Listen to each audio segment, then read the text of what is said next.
Hello, welcome everyone to Opening Minds Through Art presentation today, Connecting Generations. My name is Elizabeth Lokon. I go by Lika. Joining me today are Krysta and Amy, and I'm going to introduce myself and then they're going to introduce themselves. So I'm the founder and director of Opening Minds Through Art, and I work for Scripps Gerontology Center at Miami University. And I'm also a multiple time alumni from Miami. So I'm a real local person right now. So go ahead. And I am Amy Elliot. I am a senior research scholar with Scripps Gerontology Center. Hi, and I'm Krysta Peterson. I'm the assistant director of OMA. I graduated from Miami in 2012 with my bachelor's and joined the OMA team in January. Unfortunately, our associate director, Meghan Young, who's also in Miami alumni twice, undergrad and master's in gerontology, is sick today, so she cannot be joining us. But we're here and ready to just share all the work that we have done in the last 16 years and see how you could all join in the excitement of connecting generations.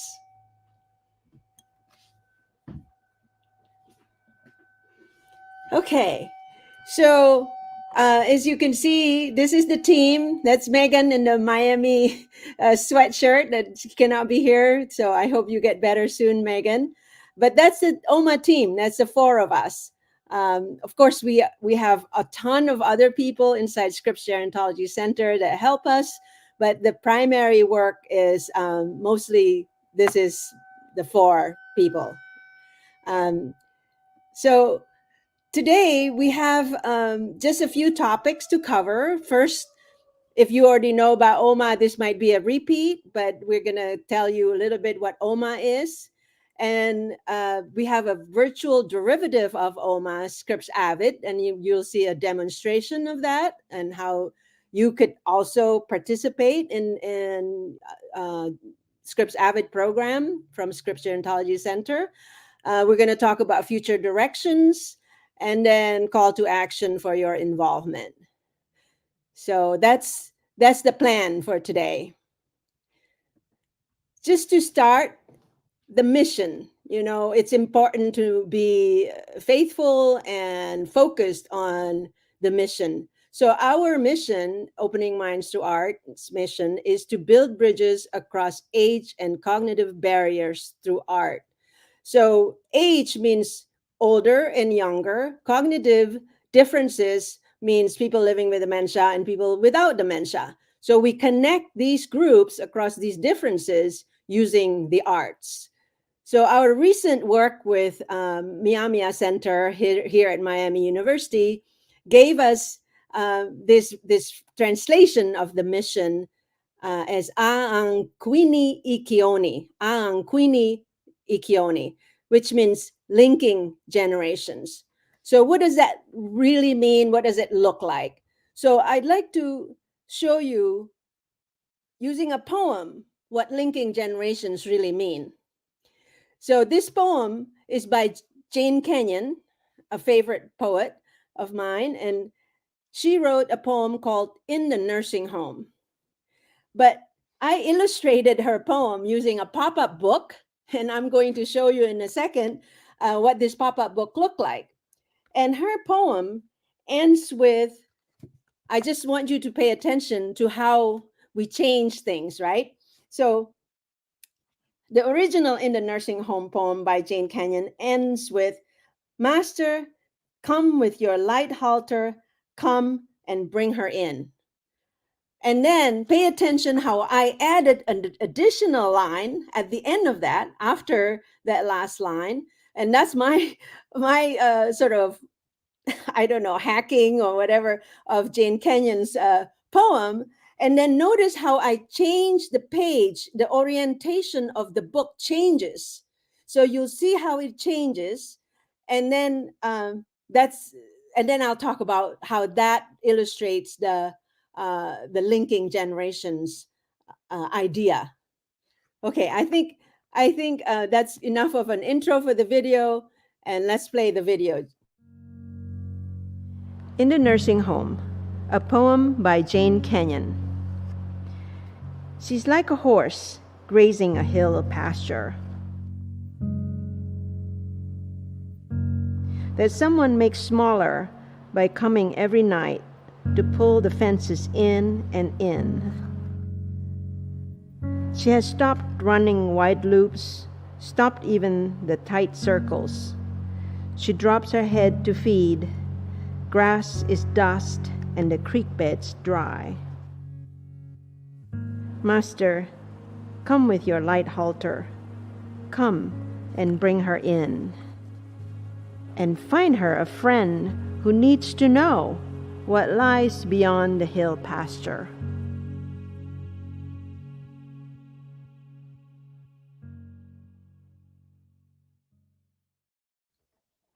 So that's the poem. And you see at the end, when we switch the orientation of the book from vertical to horizontal, I'm saying, find her a friend who needs to know what lies beyond the hill pasture. What I'm saying here is that, okay, we are aging, we're all aging all the time, all of us, and eventually we will die. And the Master, come with your light halter, come and bring her in, is about accepting death. But before that, just before that, maybe we could introduce her to a young horse who needs to know what lies beyond the hill pasture. That's what linking generation is. It's connecting the younger person with an older person so that both can build this connection, this social connection that can happen across generations if we give them opportunities to do so. We all want to have social connections. We all want open to friendship across generations, but oftentimes we don't know how to do that. So what we're doing here is creating a structure, an opportunity for people across generations to connect using the arts. So that's the mission of the project, the program. So how we do this is by putting every person one-on-one, an older person, in the picture here, person one, a student, person two, usually Miami students, and a focus, a task, and that task is the arts.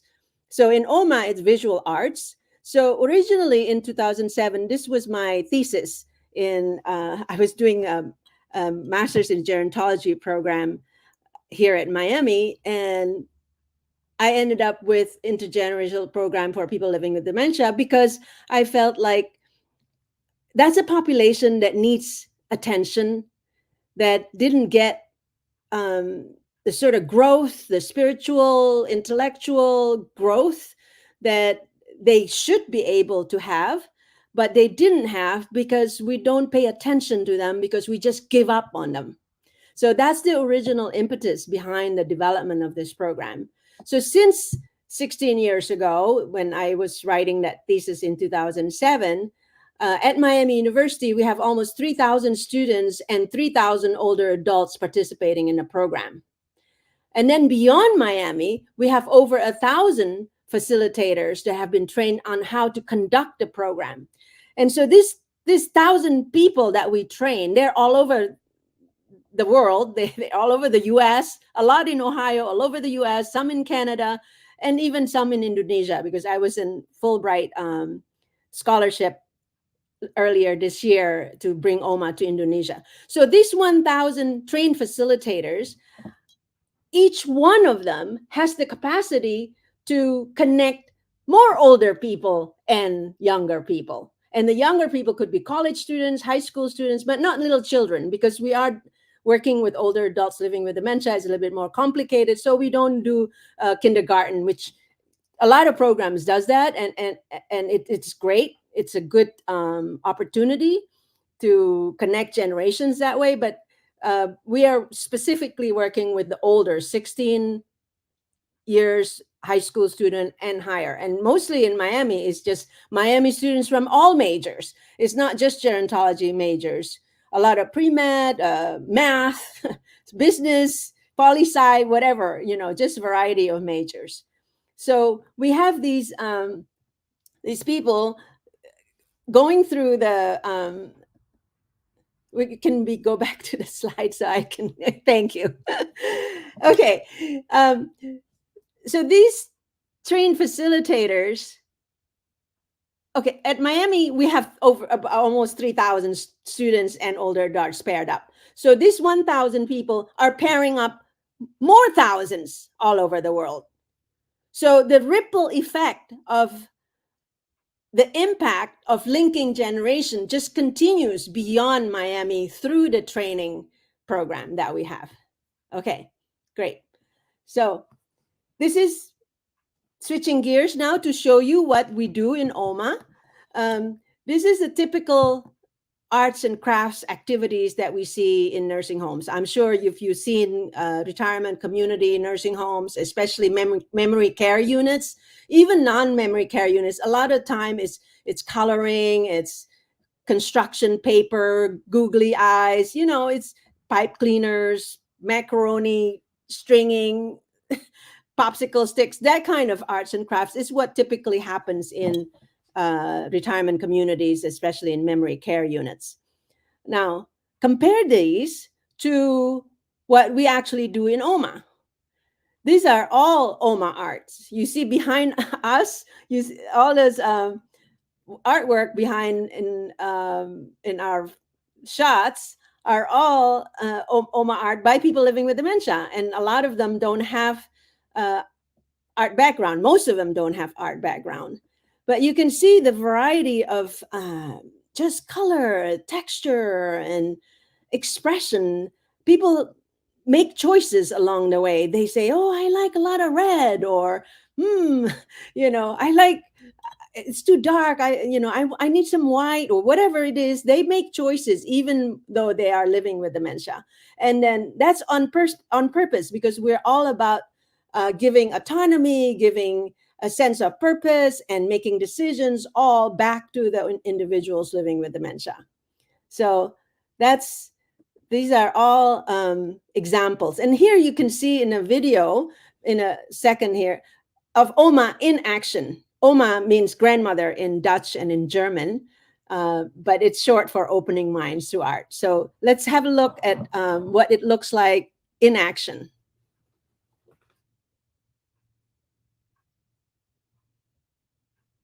People with intact cognition oftentimes try to free ourselves from the limitation of having to draw this thing that looks like that, And when you are free from that, you can then break into the abstract world more directly. So when the ability to express is impaired, they think the content is gone. And that's where the violation of human rights come in, because the human is still there. It's just that they are locked behind the disease. It doesn't mean that there isn't somebody in there that's trying to express. And so art is a sort of channel. When logical thinking and verbal expression is impaired, art is still there for them to express. And when I see what I do, and I realize how it comes out, I'm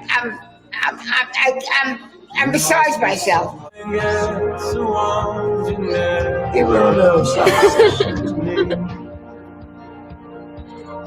Working with people with dementia and learning more about it, not just via textbook and what you see in movies, how it's portrayed, I guess. It's changed my experience at Miami because now it's everything that I do here. So I don't really know what I would have done without this program. I think that being involved with this has given me purpose on this campus. I work and I have friends and I feel like I'm doing stuff, but gerontology has made me feel like what I'm doing is really going to make a difference, especially at Miami, because I can be a part of the gerontology club that raises money and I can help the residents in the community, and it furthers my, drive to do that throughout my entire life. Put an ocean and a river between everything yourself and home. You must be somewhere in London. You must be loving your life and your way. You must be somewhere. Too often people with dementia in long-term care facilities, everything's decided for them and they don't make decisions, and it takes too long, it's too confusing, and this is the 1 hour where they get to decide everything on their own. So choices are built in, opportunities for autonomy is built into the process, and then success is almost guaranteed. There's no other experience possible, I think, that brings together two very different generations where they both benefit from an interaction with each other. And it goes back to our core values of love and honor and how we interact with others. You see the very authentic relationship that they have formed, and just how incredibly proud the artists are of the work that they have produced. You see them leave in a completely different mindset than they entered that room.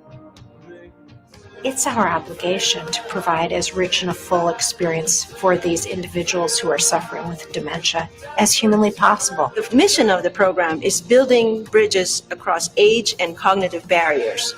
So that bridge is actually relationship, and within that relationship at the foundation is love.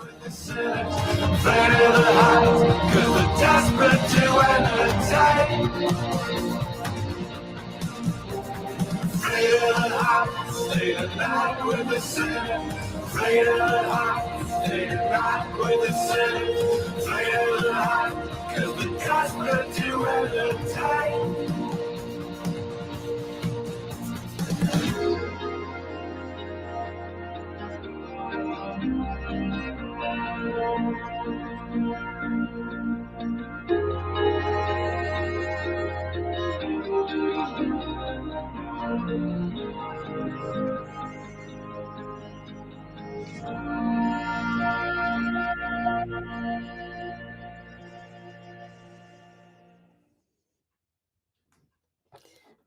Great. So I think the key term in that video is that at the foundation is love.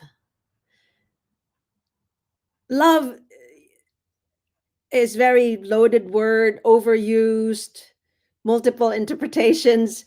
But when we're talking OMA, we really talk about the humanity of each other that we recognize. Like in yoga, I do yoga, and at the end of yoga, we always say namaste. It means the spirit in me sees and honors the spirit in you. And that's what love is. And that connection is what happens between the older and younger generation when they do this program. So let's see what the research, what we found through the research in OMA. You can see in more great detail by going to our website, scriptsoma.org/research. But basically what we found, a dozen of studies that study the impact of OMA on older adults and on the younger adults, on the students. It improves well-being of older adults living with dementia compared to other activities. It improves their mood. We take temperature of their mood before the session, at the end of the session. We collect this data from thousands of people, and basically their moods go up. Their mood goes up at the end of the session. And for students, it improves their attitudes towards older adult living with dementia. And later on, Amy will talk a little bit more about allophilia. Allophilia means liking of the other. And in this case, the other is older adults living with dementia for the students. So students actually become more positive in their attitude towards older adults living with dementia. And so that's number 4, you can see. And also, I can't get into, because you don't have time, but it also increases their likelihood to work with older adults living with dementia.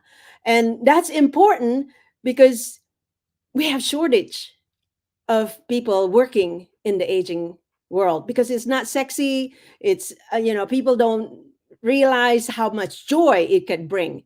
So, but through OMA, we have a lot of pre-med students at Miami that say, oh, I want to study dermatology when I go to med school. Oh, but now I'm going to study geriatrics after they experience OMA, because they realize the joy of working with older adults. So we collaborated with 6 medical schools and around the country, and we do all kinds of research around how the OMA experience has impacted their education. And all kinds of different themes came up, but the most important theme is that comes up again and again with different students, that they felt like they became a better human, a better person. So in their own words, OMA made me a better person and will be one of the reasons that I become a better doctor. It was an experience you cannot find in many, many healthcare settings, and I feel so lucky to have been part of it for 2 semesters. So they feel like they could become a better doctor because of being able to connect, linking generation. Again, back to the mission statement of linking generation.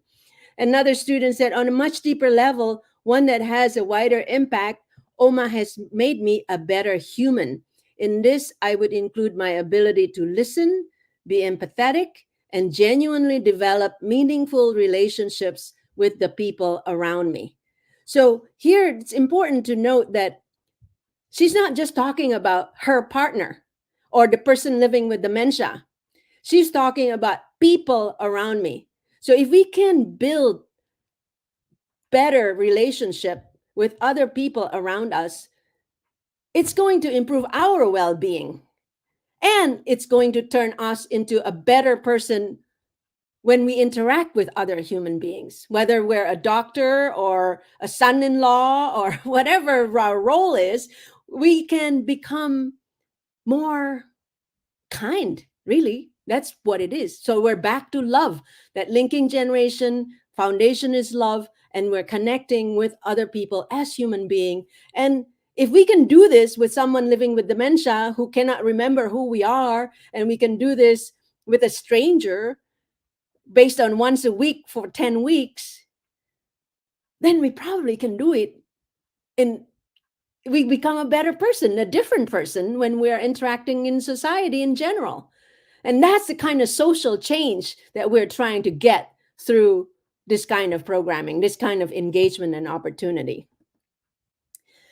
So then all these students, they become better humans thanks to the older adults. Because if we stay on campus and teach them, oh, you got to be more empathetic, oh, you got to be more active listening, active listener, you got to do this, you do that, you can talk until you're blue in the face, nothing will happen.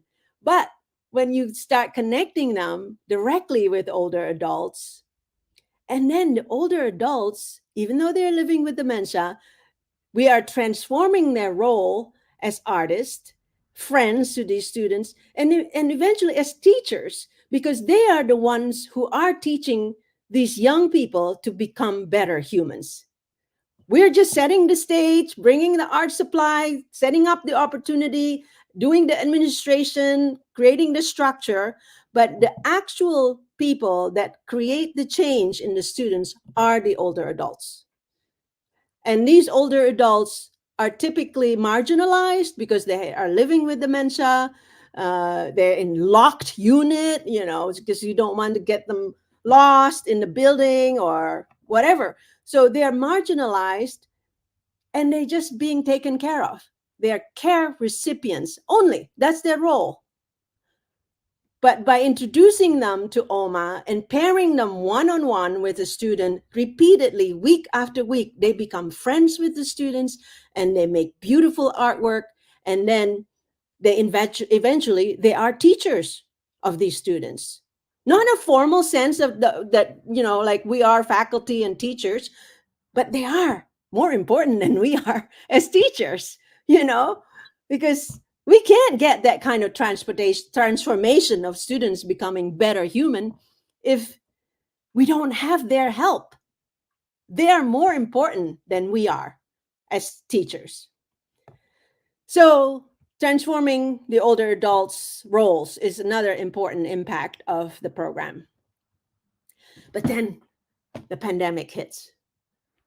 So we all had to we all know the story. We all had to go virtual. We didn't know anything, how to do service learning. This is service learning in Miami. It's also an honors program and intercultural perspective and all of that. But how do you do this virtually? And we were not even in the same room. So we scrambled, we tried, and what we came up with is virtual OMA. And in virtual OMA, we still have the same mission of linking generation using the arts, but we put students and older adults in small breakout rooms. And then they chat about the arts, but we had to expand the visual arts into music, story writing, poetry, and things that don't require a lot of tools and supplies. And we also had to change by opening up the opportunity to people without dementia. And that's because people with advanced dementia cannot interact with the screen, with the technology. It's just too much. So we serve people with, maybe beginning or moderate level of dementia, and also a lot of people without dementia. At first, I thought it's not possible to do that. But we continue to do research, we continue to collect data using the same tools that we have been using to measure the impact on student transformation in in-person OMA. And then we compared the in-person OMA with the online OMA for the student impact. And to our surprise, the impact is the same. The students that are doing online OMA, virtual OMA, actually improve their attitudes towards older adults living with dementia to the same degree, to the same magnitude as the in-person OMA. So we were surprised, pleased, and surprised. And it gave us the confidence to, maybe we could serve more people. If this works virtually, then maybe we could somehow formalize it and scale it and bring it out and build something that more people can access. And the result is ScrippsAVID. So that's the virtual derivative of the in-person OMA that also comes out of Scripps Gerontology Center that Krysta is going to guide us through next. Awesome. Thanks, Lika. So like she said, this is kind of the brainchild of that virtual class that OMA held through COVID. So ScrippsAVID stands for Arts-Based, Virtual, Intergenerational, and Dementia-Friendly. It's again, a virtual platform where we connect two people from different generations to meet weekly to get to know each other and participate in easy activities to help them engage in meaningful discussions. So again, we're using the arts to kind of create and build these relationships. So I will take you through the website, and I'm actually going to do a meetup with an older adult. So you'll kind of see what it looks like, but the pairs are connected on screen virtually to be able to talk back and forth, just like on Zoom or, any other platform that you've gotten used to using over the past couple of years. But then next to them, they have over 70 activities to help them do something together. Again, having that task to work together to create something. But then there's questions on how to dive deeper and really build that relationship. So we launched in January of this year, and we're now wrapping up our second semester of matches. The majority of our matches this year have been current students at Miami University with Miami alumni. So that's kind of our plug here for you all. If you're interested, if this is speaking to you, if you're just enamored by everything that Lika said, we would love to have you join us. There will be contact info at the end if you'd like to be connected with a Miami student starting in the spring semester. So here's just the screen, the homepage of the website, but I'm going to jump into screen sharing. Just give me a quick moment. Make sure I do the right one. Okay. I think I'm there. Can we see it? No. Oh, yep. Perfect. Okay. So again, here's the homepage. Just get my bearings. Sorry. Okay. So this is what you see when you come to visit the website. Everybody has to sign up. So this is obviously how you would get started. So if you're interested, you can visit avid.scripsoma.org, and you would go to this Get Started button. Once you're here, you have to create an account, and this is kind of where the magic all happens. You have to let us know a little bit about you, of course. So you scroll down and you create your account, your first name, your last name. What really matters at the end is your generation, because of course I need to connect you with someone who's not in the same generation as you. You can put a preferred language, and then your availability. So we connect you based off of your generation and then availability. So if you say you're available Monday morning and say Thursday evening, for example, I would then find someone, a student who is also available either Monday morning or possibly both of your availabilities. I connect you both via email and let you know, like, hey, you've been matched. This is so exciting. You both selected Monday morning to connect. Please schedule, kind of on your time now. And then you get an individualized link to meet with your match. At this point, we're looking at about a semester's worth of programming. So once a week for a few weeks, connecting via ScrippsAVID. So I'm going to jump into the call with my match. His name is Brad. Just a little background. Brad has participated in AVID now last semester, this semester. Him and I do know each other, so we're not going to do any sort of introductions, things like that. But you'll kind of get to see the ins and outs of how it all works.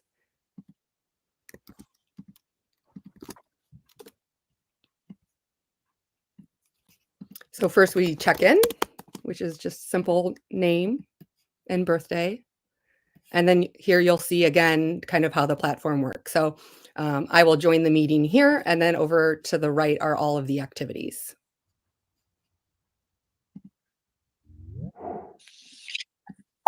Hello. Hi, Brad. Hi, Krysta. I'm Oh. sorry. I'm getting all kinds of problems with my Chrome feed on this. You can hear me, right? I can hear you and I can see you. Okay. This is on my phone. Okay. I can't make it work on my iPad. Okay, that's okay. It looks like your iPad is still pulled up, so there's 3 of us in the meeting, but it's fine. Okay. How are you? Outside of the tech, how are you? Fine. Good. Yeah. It's a nice day in Oxford, hopefully. Yeah, it's great. Good.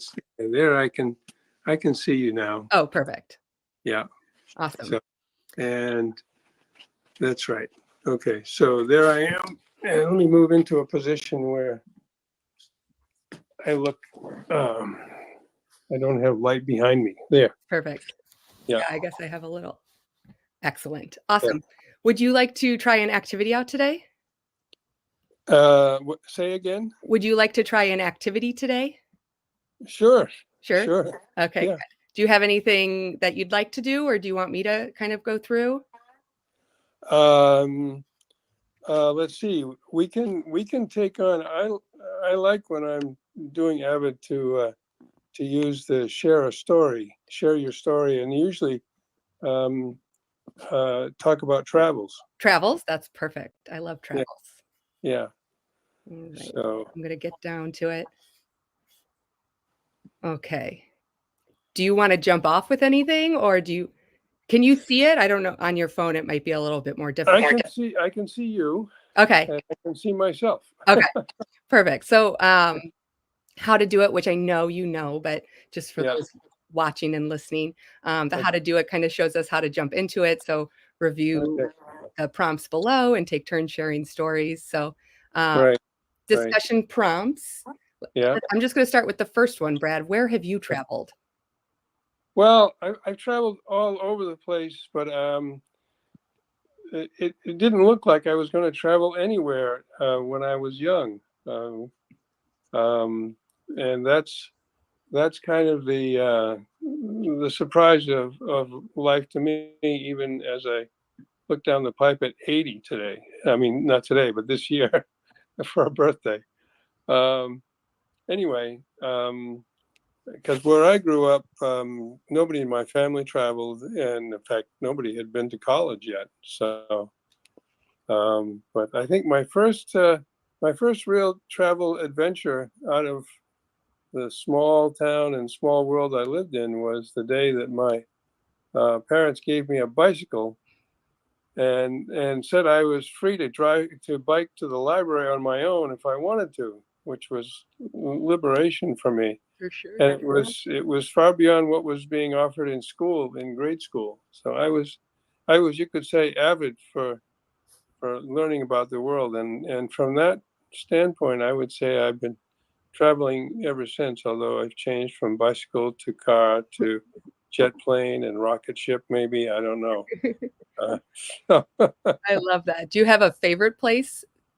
Yes, I do have a favorite place. The place that launched my entire career was Japan, which started as a course when I was an undergraduate and led to graduate work in East Asian studies, and finally got me doing PhD research in Japan, and then actually some work in Japanese business, but mostly teaching at Miami for the rest of my life in this field of East Asian studies. Wow, that's amazing. I've never been to Japan. I've heard many stories from you about it, and so it's definitely on my list. Yeah. Well, it's always a joy to go back to, and in retirement, full retirement here, coming up, I think we'll spend even more time. That's great. That's exciting. Yeah. So, but otherwise, we travel like anybody else around the U.S. Trying to escape cold weather. Yep. Going to Florida this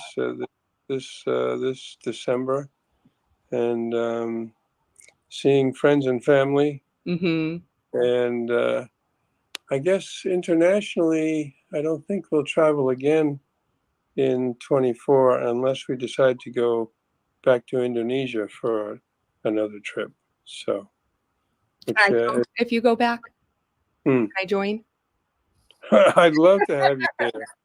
I'd love to have you there as a travel buddy. Let's see what we can do one of these Perfect. days. I'm gonna keep that bug planted. Yes, definitely. Have you traveled much yourself? My first travel internationally was to Italy. My family, in high school, I was part of AFS. And so I came home one day and said, either I go abroad my senior year or we host a student. And my parents said we would host. So we had a student from Italy, and then I got to go and spend the summer at home with her. So that kind of set off a whole ripple effect. And since kids, it's slowed down a bit for me, but I've been quite a few places and I love to travel. Yeah, well, you're a veteran in your own right.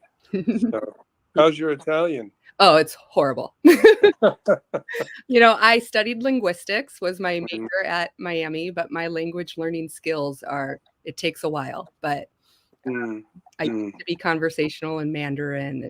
There's all sorts of future opportunities for me with my language learning.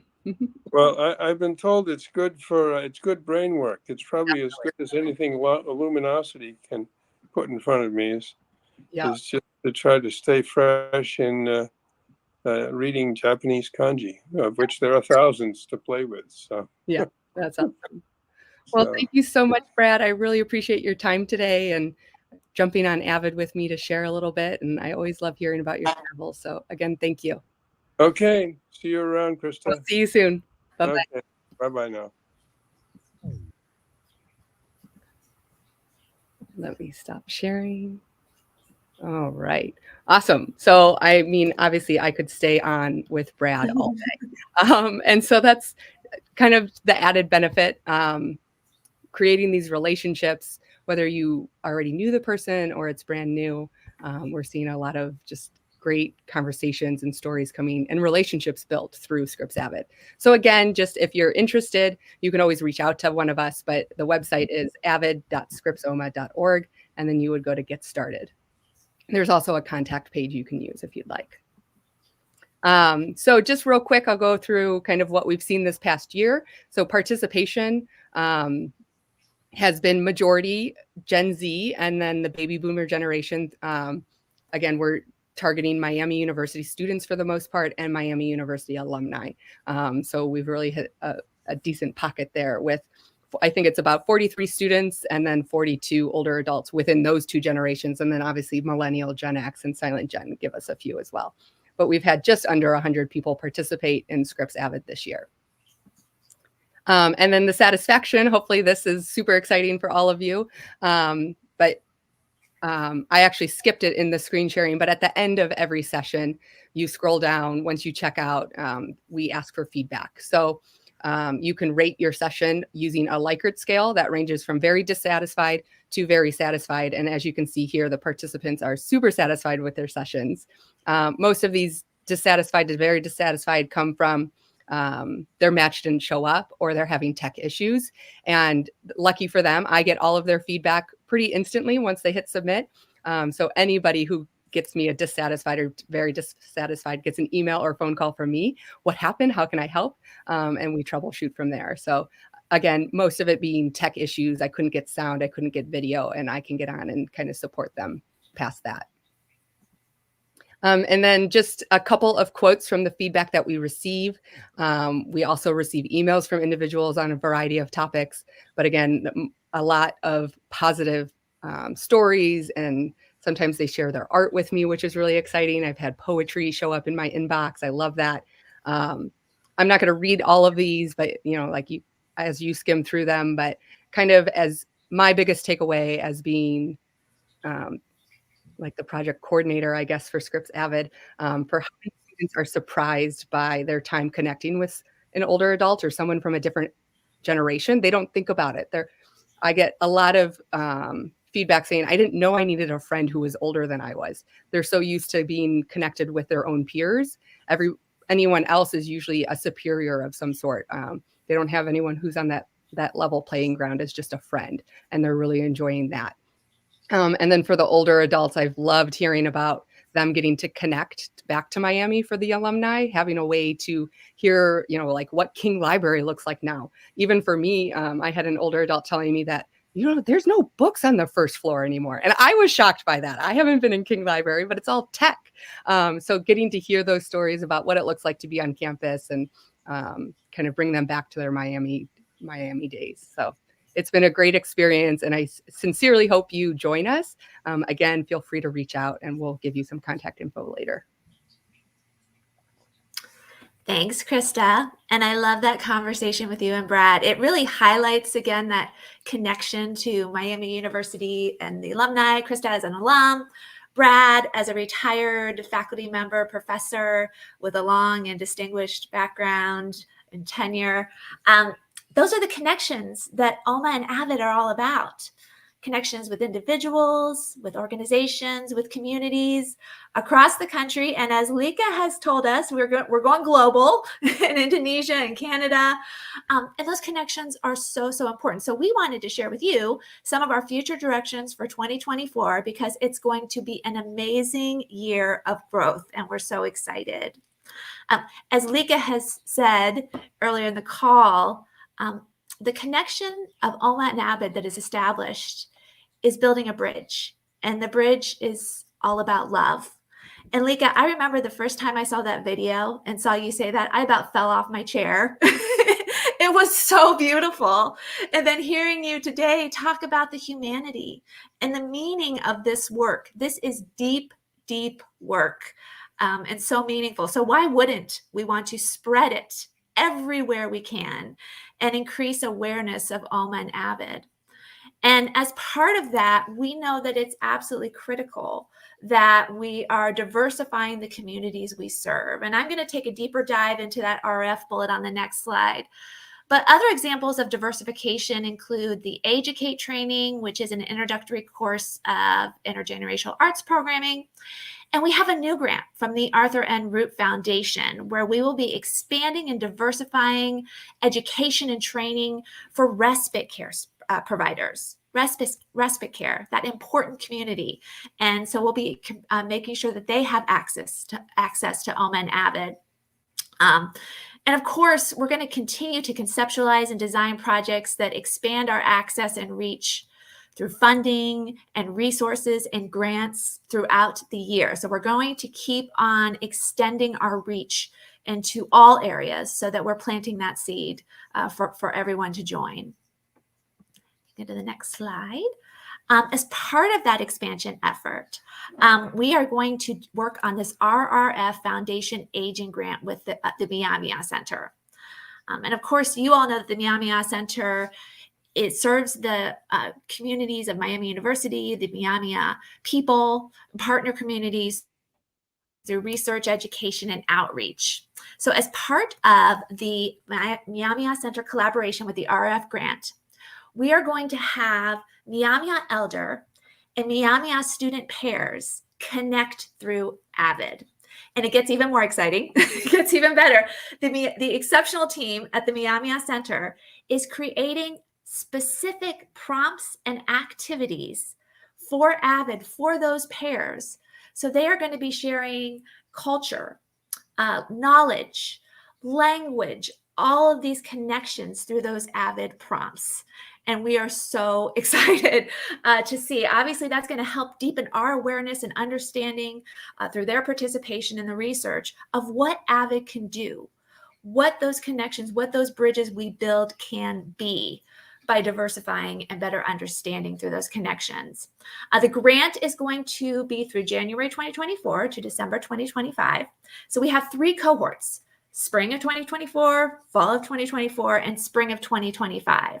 And we will have those Meghan elder and student pairs, but we will also have pairs of our more traditional, and as we've said it here today, it tends to be Miami alumni with students. And that becomes the foundation for that connection that they're building. And we're really, really excited for that. As many of you might be researchers, evaluators on the call, our number one questions with any type of programming like this are the process. What are our strengths? What are our barriers? Where can we learn? Where can we improve? Where can we evolve? And then also the impact and outcome. So luckily, we have this foundation of research that Lika has been working on for all these years on OMA.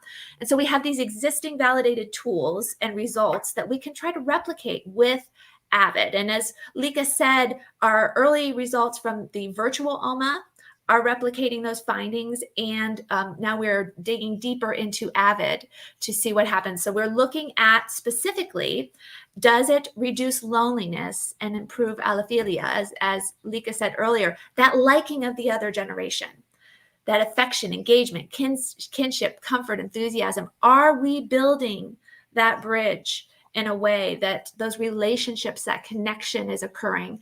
And through these tools, we get to measure that, look at that, and again, looking to see how we can replicate those results and see what happens. Whether it's OMA, ScrippsAVID, how are we building those connections and the outcome and impact that we know through experience and this research is so valuable and impactful for our participants.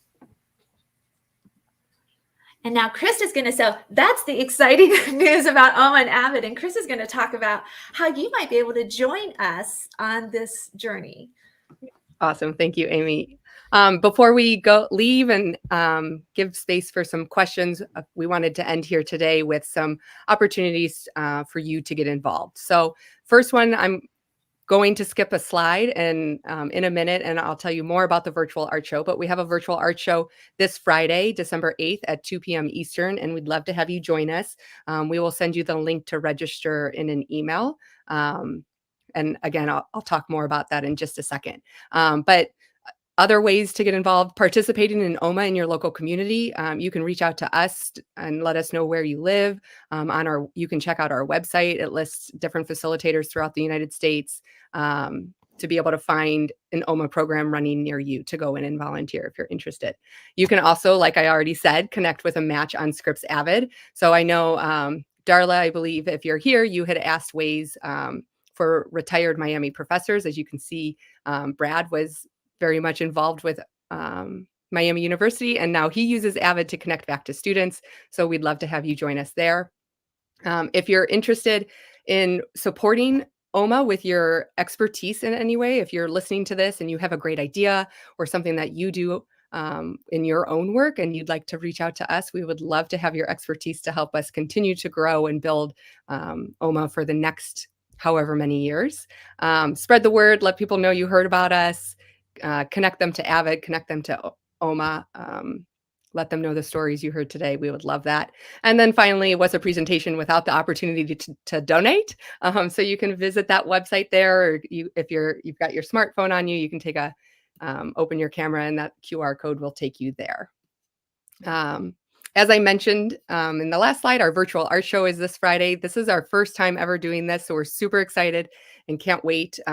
We put out a call for art and we received over 450 submissions. So this show contains 77 pieces of artwork from the United States, Canada, and Indonesia, with art from 74 OMA artists living in 30 cities throughout the world. The artists range from age 65 to 103 years old. So I'm positive it's going to be amazing. I can't wait to show everybody what the gallery looks like. So again, we'd love to have you join us. There is the bit.ly URL. You can start typing into your computer, or again, we will send you that page for registration, and we would love to have you join us. Another local opportunity for anybody. Again, Darla, you mentioned you were in Oxford. So if you'd like to join us on Friday, I don't know if it came out during this presentation, but Lika is retiring at the end of this year. And so part of all of these efforts are just to continue to spread the word of OMA and make sure that we have lots of people supporting and loving us. If you'd like to come and meet any of us, or perhaps you already know some of us, come see us on Friday, December 8th, at the OCAC, the Oxford Community Arts Center uptown, from 6 to 7:30. And before we jump into questions, I know we're running close on time, just want to say a huge thank you for joining us today. I know for one, I did a ton of talking, but I hope you found this very valuable, and it was a added part of your day. And we hope to hear from you if you're interested in participating at all. So we are on social media, Facebook, Instagram, and LinkedIn. You can email scriptsoma@miamioh.edu or scriptsavid@miamioh.edu. Or of course, you can give us a call at 513-529-2914. Again, thank you so much for joining us. If you have any questions, please add them to the chat. We're here for a few more minutes. We'd love to answer anything you'd like to know. Yeah, I see a question here, Krysta, asking, are you looking for AVID volunteers that are alumni with dementia or without for practice purposes? I have a family member with early Alzheimer's and I'm interested in this program. Thank you, Sarah. And Sarah, yes, absolutely. We are so interested in that, especially as we're learning about AVID. You know, traditionally, we've had a lot of individuals participating that do not live with dementia. So to get a better understanding of those connections with your family member would be wonderful. So please, please do reach out. We are absolutely, absolutely interested in learning more in that area. I see a question from Charles. How long does a typical AVID or OMA session last? How often do you connect with a partner? Great question. Thanks, Charles. So a typical AVID session, right now we're looking at about an average. People are spending about 55 minutes on a call. We tell everybody 45 minutes to an hour. We are working with students on the semester session right now as we kind of get going with AVID. So typically they're meeting for about 10 weeks on a weekly basis. When you put in, your availability to every Tuesday at 10 a.m. or, you can vary that, of course, if you're traveling, spring break, things like that, the students kind of change schedules, but that's a typical. And OMA sessions for volunteers are about 45 minutes to an hour, same thing every week, same time, same day. They go into the community and then they come back. Same time, same day, and same partner. Because the whole thing is friendship based. That's why you don't want to just random one off, and then not continue. So it has to be a repeat engagement, but it could be repeat engagement for 6 weeks or for 5 weeks or for 10 weeks. So that's negotiable between the two parties. And we should say, if you are interested in the RF grant, obviously there are opportunities in spring and fall and spring. If you want to be part of the research process and you're really interested in that, but maybe you're more available in the fall, please let us know, and we will keep your contact information and come back and ping you when it's time, if that's something that you're interested in. Lika, there's a question for you. What are your retirement plans? Will you be staying involved at all with OMA? I'll still be in Oxford, so I'm going to be available to whatever support they need. I will be here to do that. But personally, I'm learning to become a death doula. There's a midwife, a death midwife. I'm trying to see if I could incorporate the arts into the dying process. So that's what I'm doing personally after retirement. Okay, so it looks like we don't have any more questions, and we're just a little bit before 1 o'clock. So we'd like to thank you all for your participation, for coming to the session today, and thank you. Thank you. Thank you so much. Thank you, everyone.